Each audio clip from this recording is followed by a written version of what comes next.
तो बच्चों आज मैं प्रकाश के बारे में अध्ययन करेंगे। किसके बारे में अध्ययन करेंगे? प्रकाश, लाइट। लाइट क्या होता है, प्रकाश क्या होता है, इनके बारे में आज हम अध्ययन करेंगे कि लाइट क्या होता है। What is light? प्रकाश क्या है, प्रकाश क्या है। तो यदि हम प्रकाश की बात करें तो आम तौर पे हम लोग घरे पे अपने आसपास के बगल देखते हैं कि जो प्रकाश दिखता है, जो लाइट दिखता है, जिसे कहते हैं कि धूप हो गई है, वही हमारा प्रकाश है। तो प्रकाश को हम कैसे पहचानेंगे कि प्रकाश कैसा है? यदि हम किसी वस्तु को अपने सामने रखें, यदि कोई वस्तु 5 रंग की है, एक येलो, ब्लू, रेड और ब्लैक, जो ये 5 कलर की हैं वस्तु, यदि इस पे प्रकाश की किरणें पड़ेगा तो हम लोग को कैसे दिखेंगी?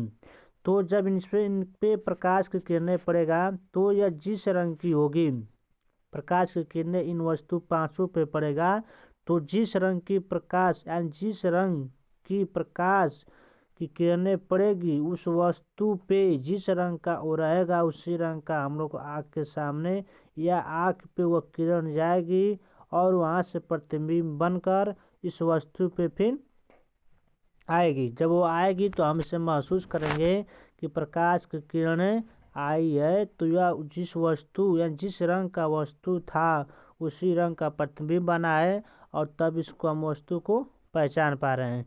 यानी यह वस्तु किस कलर का है, यह इसका देखने का जो कार्य है यह हमारे आँखों द्वारा होता है। ये हम अपने आँखों द्वारा इनको हम पहचान कर पाते, लेकिन मुख्य भूमिका तो प्रकाश का है कि जब प्रकाश पड़ा है तभी तो इसको हम पहचान कर पाए हैं। यदि इस पर प्रकाश न पड़ा होता तो हम इसको पहचान नहीं पाते।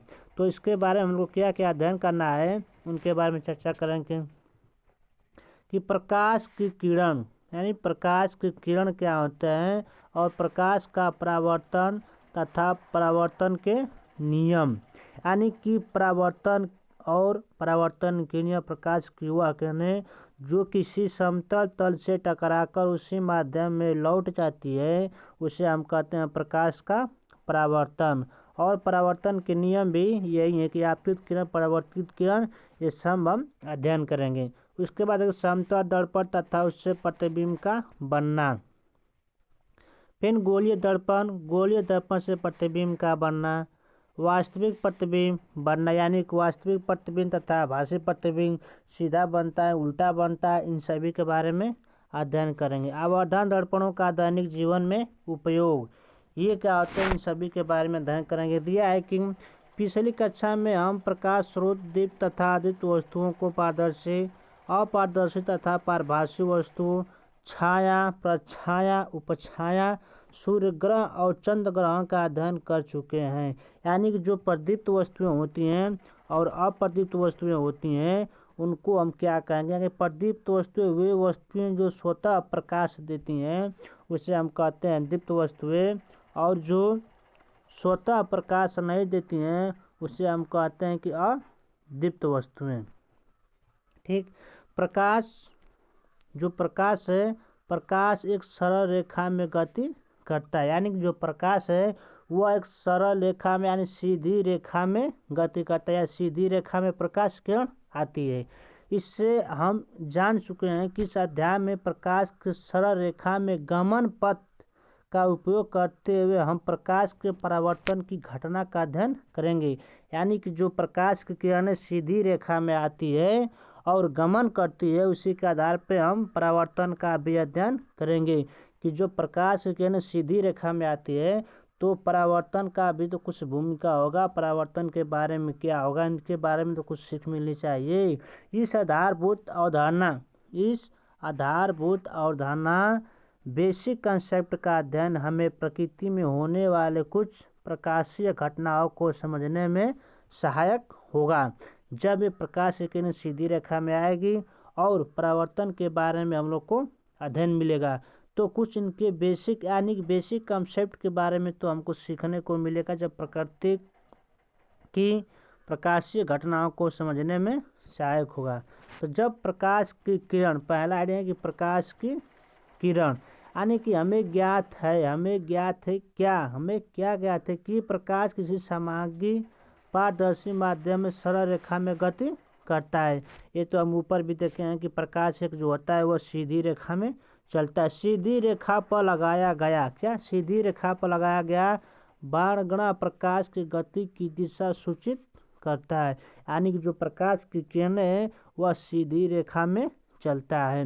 वह मार्ग कौन सा? वह मार्ग जिस पर प्रकाश किसी सामग्री पारदर्शी माध्यम में, या कह सकते हैं कि किसी सामग्री या किसी वस्तु, क्या किसी वस्तु जो अलग अलग कर दिया जा सके, अलग अलग हो सके, उसमें गति करता है, उसे हम प्रकाश की किरण कहते हैं। यानी कह सकते हैं वह मार्ग जिस पर प्रकाश की किरण समतल तल से समतल तल पर गति करता है, उसे हम प्रकाश की किरण कहते हैं। अच्छा, प्रकाश किरण के सामग्री पारदर्शी माध्यम में एक ही दिशा में गति करने वाले, क्या एक ही दिशा में गति करने वाले प्रकाश की किरण समूह की किरण पुंज कहलाती है। यानी कि जो प्रकाश की किरणें हैं वह सिर्फ एक ही दिशा में गति करती है, उसे ही हम कहते हैं प्रकाश की किरण पुंज। और जो प्रकाश की किरण थे कि वह मार्ग जिस पर प्रकाश किसी सामग्री पारदर्शी माध्यम में गति करता है, उसे हम प्रकाश की किरण कहते हैं। या अपने हम भाषा में कह सकते हैं कि प्रकाश की वह किरण जो किसी समतल तल पर गति करता है, उसे हम प्रकाश की किरण कहते हैं। अब इसमें पहला दिया है कि प्रकाश की जो किरण पुंज है इनको भी तीन विभागों में बांटा गया, या तीन भेद के होते हैं, या तीन प्रकार के होते हैं। तो पहला दिया है कि समांतर प्रकाश की किरण पुंज, यानी समांतर क्या? Parallel beam of light, parallel beam of light, यानी कि प्रकाश की वह किरण जो सीधी समांतर मतलब सीधी रेखा में जाती हैं, उसे हम कहते हैं प्रकाश की समांतरण किरण। यानी कि जो सीधी रेखा में जाए उसे हम समांतर प्रकाश की किरण पुंज कहेंगे। देखिए आगे इसको हम समझाते हैं कैसे।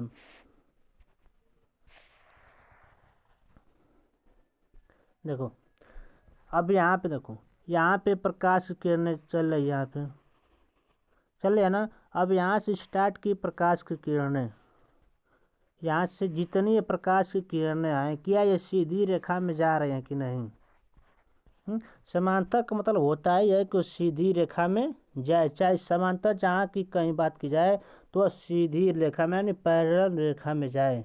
ठीक, यानी प्रकाश की वह किरण जो सीधी रेखा में जाए या सीधी रेखा में जाती हो, उससे हम समांतर प्रकाश की किरण पुंज कहते हैं। देखिए फिर जिस प्रकाश किरण पुंज की प्रत्येक किरण परस्पर समांतर होती हैं, उसे हम समांतर प्रकाश किरण पुंज कहते हैं। एंड समांतर यानी को सीधी रेखा में। ठीक, सिंपल सी भाषा है कि समांतर प्रकाश किरण पुंज किसे कहते हैं?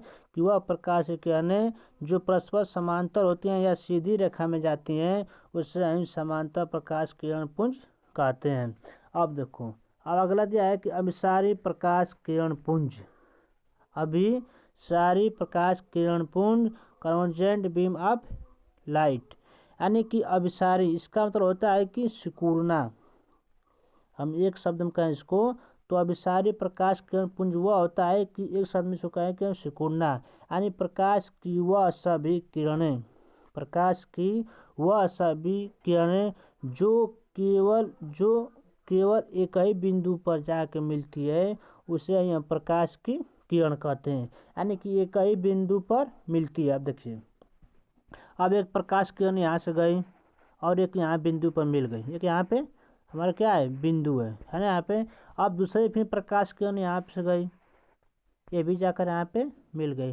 फिर तीसरी किरण यहाँ से गई, ये भी एक जाकर बिंदु पर मिल गई। अब जो ये भी जितने प्रकाश की किरणें आएगी, अभिसारी का मतलब होता है कि सिकुड़ना है, यानी जितने प्रकाश की किरणें जाएगी वह एक ही बिंदु पर जाकर मिलेगी। वह किस पर?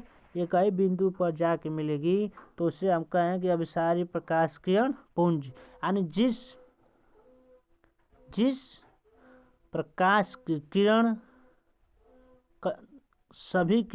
सभी किरण एक ही बिंदु पे जाके मिलती हैं उसे हम कहते हैं प्रकाश किरण पुंज। देखिए अब किताबी भाषा में क्या दिया है कि जिस प्रकाश किरण पुंज की प्रत्येक यानी कि हर एक किसी एक बिंदु पर मिलती हैं उसे ही हम अभिसारी किरण पुंज कहते हैं। यानी कि एक ही बिंदु पर मिलती है उसे हम क्या कहते हैं, अभिसारी प्रकाश किरण पुंज। चलिए अगला फिर लगता है कि अपसारी प्रकाश किरण पुंज क्या होते हैं। यानी इसका मतलब होता है कि फैलना। अपसारी प्रकाश किरण पुंज इसका मतलब होता है कि फैलना, यानी कि जो प्रकाश की वह किरणें जो एक ही बिंदु से होकर अलग अलग दिशाओं में चली जाती हैं उसे हम कहते हैं अपसारी प्रकाश किरण पुंज। एक ही बिंदु से होकर अलग अलग दिशाओं में चली जाती हैं उसे हम क्या कहते हैं, अपसारी प्रकाश किरण पुंज। यानी एक ही बिंदु से तो सभी निकल रही हैं, जो प्रकाश किरणें हैं वह एक ही बिंदु से तो निकल रही हैं। जो यहाँ पे किरण है अब यहाँ से निकल रही हैं, सब निकल रही ना, निकल रही हैं। वही कहा गया है कि जिस प्रकाश किरण पुंज की प्रत्येक किरण यानी हर एक किसी बिंदु से फैलती हुई प्रतीत होती हैं उससे अपसारी प्रकाश किरण पुंज कहते हैं। यानी प्रकाश की वह किरणें जो एक ही बिंदु से होकर अलग अलग दिशाओं में जाती हैं उसे हम कहते हैं प्रकाश की अपसारी किरणें। ठीक, अब अगला फिर दिया है कि प्रकाश का परावर्तन। यानी प्रकाश का परावर्तन क्या कहते हैं, रिफ्लेक्शन ऑफ लाइट। यानी कि परावर्तन होता क्या है, तो इसको यदि हम परावर्तन की हम बात करें तो प्रकाश की किरण का किसी पृष्ठ से टकराकर उसी माध्यम में लौट जाना प्रकाश का परावर्तन कहलाता है। या इसका एक और परिभाषा है कि प्रकाश की वह किरणें जो किसी समतल तल से टकराकर उसी माध्यम में लौट जाती हैं उसे हम कहते हैं प्रकाश का परावर्तन। तो इसको किताबी भाषा में कहेंगे कि आपने देखा होगा कि किसी तालाब के किनारे स्थित पेड़ में हमें तालाब के जल में दिखाई पड़ता है। स्टेनलेस स्टील की इच्छा थाली में देखने पर हमें अपना चेहरा दिखाई पड़ता है, ऐसा क्यों? जब इनकी यानी कि कहा गया है कि वह किसी स्वस्थ थाली में चेहरा देखने पर क्यों दिखाई देता है। यानी कि जब कोई स्टील की थाली ले हम और उसमें वो चिकना है तो उसमें परछाई जो होती है यानी कि जो समतल तल होता है उसमें प्रकाश किरणें पड़ती हैं और फिर उसी माध्यम में वो लौट जाती है। एंड जब एक साइड से उस पर हम देखेंगे तो हमारा जो चेहरा का परछाई होगा उस पर दिखेगा, लेकिन अलग से भी दिखेंगे बगल से तो परछाई हमको वह दिखेगा। वही यहाँ पे कहा गया है कि प्रकाश का परावर्तन किसी चमकीले पृष्ठ से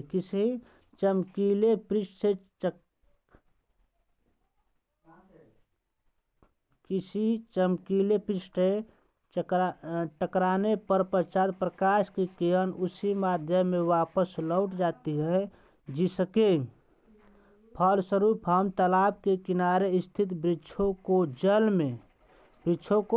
जल में तथा चमकीले स्टील की थाली में अपना चेहरा देख पाते हैं। यह परावर्तन के कारण हम किसी बर्तन में या स्टील के बर्तन में अपना चेहरा देख पाते हैं। वास्तव में हमारे चेहरे से चलने वाली प्रकाश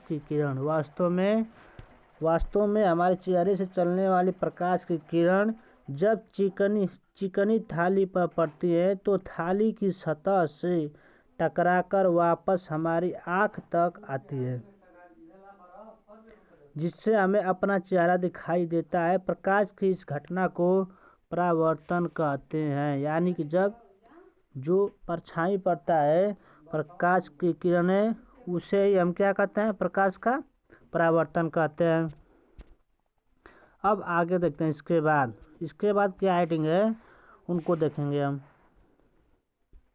देखिए उनका यहाँ पर परिभाषित किया गया है कि प्रकाश की किरण का किसी पृष्ठ से टकराकर उसी माध्यम में वापस लौटने की घटना प्रकाश का परावर्तन कहलाती है। यानी प्रकाश की वह किरण जो किसी समतल तल से टकराकर उसी माध्यम में लौट जाती है, उसे हम कहते हैं प्रकाश का परावर्तन।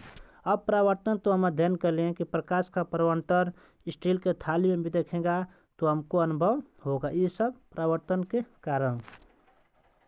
प्रकाश की किरण जब किसी वस्तु की सतह पर पड़ती है, प्रकाश की किरण जब किसी वस्तु पे पड़ती है तो ये 3 प्रकार की घटनाएं घटित होती है। यह 3 प्रकार की घटनाएं घटित होती है। वस्तु द्वारा प्रकाश ऊर्जा का अवशोषण, वस्तु से प्रकाश ऊर्जा का परागमन, वस्तु के पृष्ठ से प्रकाश ऊर्जा का परावर्तन। ये 3 चीजें होती हैं। तो अधिकांश वस्तुएं अपने ऊपर पड़ने वाले प्रकाश ऊर्जा का परावर्तन करती है। यानी अधिकांश वस्तुएं अपने ऊपर पड़ने वाले प्रकाश ऊर्जा का परावर्तन करती है, यानी कि दिखती हैं। जैसे स्टील के थाली में हम देख रहे थे ना, उसी तरह पे। तो कुछ वस्तुएं प्रकाश ऊर्जा का कम परावर्तन करती हैं तथा कुछ वस्तुएं प्रकाश ऊर्जा का अधिक परावर्तन करती हैं। जितने भी वस्तुएं हैं हमारे नेचुरल प्रकृति वाले, तो कुछ उनका डिमांड होगा ना कि हमारे पे क्या उनके पे ज़्यादा। वो यहाँ बात की है कि पॉलिशदार चमकीली सतह वाली वस्तुएं और पॉलिश रहित सतह वाली वस्तुओं की अपेक्षा प्रकाश ऊर्जा का अधिक परावर्तन करती है। यानी कि पॉलिशदार चमकीली सतह वाली वस्तुएं पॉलिश रहित सतह वाली वस्तुओं की अपेक्षा प्रकाश ऊर्जा का अधिक परावर्तन करती है। जो हम लोग प्रतिदिन एक समतल दर्पण के सामने अपना चेहरा देखने का काम करते हैं ना, उसके पीछे एक लेप लगा होता है, यानी पॉलिशदार चमकीली सतह पर यहाँ बात की गई है कि जब उसके पीछे लेप लगा होता है तो जो आगे का होता है समतल दर्पण, उसमें अपना हम चेहरा देख पाते हैं। तो प्रकाश का परावर्तन तल की प्रकृति पर निर्भर करता है। किसके पर? तल की प्रकृति पर निर्भर करता है कि परावर्तन तल को 2 प्रकार होते हैं। जो प्रकृति पर निर्भर किया गया है उनको 2 भागों में बांटा गया है। पहला समतल चिकने परावर्तन तल पे, दूसरा खुरदरे परावर्तन तल पे। यानी कि जब चिकने तल होगा, यहाँ पे जब चिकने तल होगा तो वह प्रकाश की किरणें ऐसे आएगी और परावर्तित होकर चले जाएगी, फिर प्रकाश की किरणें ऐसी आएगी, फिर ऐसे चले जाएंगी। यानी जितने प्रकाश की किरणें आएंगी वह अपने मार्ग में चली जाएंगी। कब? जब चिकने तल पे होगा तब। उन्हीं को आगे समतल चिकने तल से होने वाले परावर्तन, समतल चिकने तल से होने वाले परावर्तन को नियमित परावर्तन कहते हैं। और फिर अगला दिया है कि जब चिकने तल पे हो गए तो खुरदरे तल दूसरा है। यानी खुरदरे तल पर जब प्रकाश की किरणें जाएगी तो उनको हम क्या कहेंगे? यानी खुरदरे यानी कि ऊपर खबर ऊपर नीचे से ऐसे है ना यहाँ पे। अब यहाँ पे देखिए प्रकाश किरणें यहाँ से आया, फिर ऐसे मुड़ गया, फिर ऐसे यहाँ पे आया, फिर इसके बाद ऐसे करके फिर ऐसे चला गया। यानी इनका फिक्स नहीं है, जिनका प्रकाश किरण है वो फिक्स नहीं है, वह अलग अलग दिशाओं में चली जा रही हैं, यानी अपने मार्ग से विचलित हो जा रही हैं। तो खुरदुरे तल से होने वाले परावर्तन को अनियमित परावर्तन कहते हैं। यानी कि जब प्रकाश की किरण किसी समतल तल पे जाएगी तो उसे नियमित परावर्तन कहेंगे, और यदि प्रकाश की किरण किसी खुरदर तल पे जाएगी तो उसे अनियमित परावर्तन कहेंगे। चूंकि खुरदरी वस्तु से प्रकाश का सभी दिशाओं में परावर्तन होता है, अतः कमरे में स्थित कुर्सी, मेज आदि कमरे के सभी भागों से देखी जा सकती है। यानी कि जब खुरदरे वस्तु और प्रकाश की सभी दिशाओं में परावर्तन होता है तो यदि हम बात करें जैसे में तो कुर्सी, मेज आदि कमरे के सभी भागों में देखी जा सकती है। जब देखी जा सकती हैं तो समतल दर्पण से परावर्तन क्या होता है? अगला है कि समतल दर्पण से परावर्तन क्या होता है? देखिए, समतल दर्पण से परावर्तन। अब यहाँ पे देखिए एक समतल यहाँ बनाया गया है,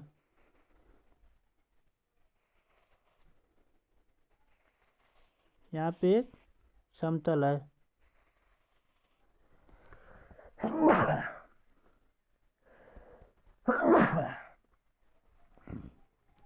समतल दर्पण यहाँ पे एक पीछे बना दिया गया है। अब जब प्रकाश की किरणें इस पे पड़ेगी, और जब समतल दर्पण पे जब यहाँ पे प्रकाश की किरणें यहाँ पे टकराएगी, क्या समतल दर्पण से परावर्तन। जब जो प्रकाश की किरणें यहाँ से इस समतल तल पे टकराएंगी तो इसे हम कहेंगे कि आपतित, क्या इसे कहेंगे हम आपतित किरण। जब प्रकाश की वह किरणें किसी समतल तल पे टकराएगी, क्या समतल तल पे टकराएगी तो उसे कहेंगे हम आपतित किरणें। अब फिर अगला यहाँ पे जब वहाँ से टकराकर किसी माध्यम में लौट जाएगी, वहाँ से टकराकर किसी माध्यम में लौट जाएगी तो उसे कहेंगे हम परावर्तित किरण। देखिए यहाँ पे, यानी कि जब प्रकाश की किरण किसी समतल तल पे टकराएगी तो उसे कहेंगे हम आपतित किरण। यानी प्रकाश की किरण वह किसी समतल तल से टकराकर वापस लौट जाएगी, उसे हम कहेंगे परावर्तित किरण। अब जब यहाँ से टकराई और यहाँ पे चला गया तो इन दोनों को तो हम आपतित किरण और परावर्तित किरण, लेकिन जो यहाँ पे बीच में है, जो यहाँ पे बीच में है, इसे हम कहते हैं कि अविलंब। और यहाँ देखो दोनों साइड यहाँ पे कोण बना, देखिए यहाँ पे आर और यहाँ पे आई है ना, तो इसको यहाँ पे आपतित किरण तो इसको कहेंगे कि आपतन कोण, और जो यहाँ पे परावर्तित किरण तो इसको क्या कहेंगे हम परावर्तन कोण। ये होता है समतल दर्पण से परावर्तन के बारे में। देखिए अब मैं प्रकाश की किरण ए ओ, क्या ए ओ कहाँ पे ये यहाँ पे, और कहाँ पे यहाँ पे किसी सामग्री पारदर्शी माध्यम से चल कर परावर्तन पृष्ठ पी क्यू, कहाँ से पी और क्यू तक, यानी कि यहाँ से लेकर यहाँ तक समतल दर्पण से टकराती है। समतल क्या, समतल ये वाला हो गया। समतल दर्पण से टकराती पृष्ठ टकराकर ओबी दिशा में वापस लौट जाती है। कहाँ पे ओबी दिशा में लौट, नहीं टकराती हैं। इस किरण को हम क्या कहते हैं, आपतित किरण कहते हैं। आपतित किरण ए ओ, कहाँ पे ए ओ यहाँ पे, और कहाँ पे यहाँ पे टकराकर पृष्ठ से टकराकर ओबी दिशा में वापस लौट जाती है। इसे हम क्या कहते हैं, यानी यहाँ से किरणें गई और यहाँ से इधर चली आई तो इसे हम क्या कहेंगे परावर्तित, इसे आपतित किरण कहेंगे। फिर बिंदु ओ क्या आपतन बिंदु है, बिंदु ओ यानी कि यही बना है बिंदु ओ, इसे हम क्या कहेंगे आपतन बिंदु। यानी उसी बिंदु ओ पर बनाया गया अविलंब है आपतित किरण ए ओ तथा अविलंब ओ सी यहाँ पे और कहाँ पे यहाँ पे ओ सी के बीच के कोण, यानी कहाँ पे जो यहाँ पे देखो यहाँ पर एंगल है, ये आई को आपतन कोण तथा परावर्तित किरण ओ बी, यानी यहाँ पे क्या है ओ बी, वह अविलंब ओ सी के बीच के कोण एंगल आर को परावर्तन कहते हैं। ठीक ना, यानी इतने हो गए हमारे कि आपतित किरण, परावर्तित किरण, अविलंब और परावर्तन कोण। इन सभी के बारे में हम अध्ययन किए कि समतल दर्पण से परावर्तन। चलिए अब यहाँ जाते कुछ और भी जाने। समतल दर्पण का निर्माण कैसे होता है। अब यहाँ दिया है समतल दर्पण का निर्माण कैसे होता है। कांच के समतल शीट के एक तरफ रजत धातु की महीन परत को लगाकर समतल दर्पण बनाया जाता है। रजत धातु यानी कि सिल्वर मेटल प्रकाश ऊर्जा का अति उत्तम परावर्तक है, क्योंकि यह अपने ऊपर पड़ने वाले लगभग संपूर्ण प्रकाश ऊर्जा को परावर्तित करता है। किंतु रजत धातु आसानी से खुरच जाती है और शीघ्र खुरदरी हो जाती है। इसीलिए इस रजत परत को संरक्षित रखने के लिए इस पर लाल पेंट की कोटिंग कर देते हैं। किस पे? लाल रंग की कोटिंग कर देते हैं। आदर्श दर्पण यह युक्त है जो अपने ऊपर पड़ने वाले प्रकाश ऊर्जा का 100% परावर्तन करता है। कितना करता है? 100% परावर्तन करता है। यानी किसी वस्तु पे जब हम खुरची जाती है तो उसके शीघ्र खुरदरी हो जाती है और इसके पीछे हम एक लेप लगा देते हैं कि ताकि जो वस्तु है उसको हम देखने में आसानी हो जाए। अब फिर यहाँ पे गए कि क्रियाकलाप को देख लेते हैं हम। क्रियाकलाप क्या होता है? इस ड्राइंग बोर्ड सफ़ेद कागज, समतल दर्पण, पट्टिका स्टैंड सहित तथा कुछ पेपर पिन लीजिए। पिनों की सहायता से कागज को बोर्ड पर व्यवस्थित कीजिए। ठीक, अब यहाँ पे हम कागज ले लिए, यहाँ पे एक कागज ले लिए। कागज पे हम अनेक प्रकार की बनाएंगे, वस्तुएं बनाएंगे।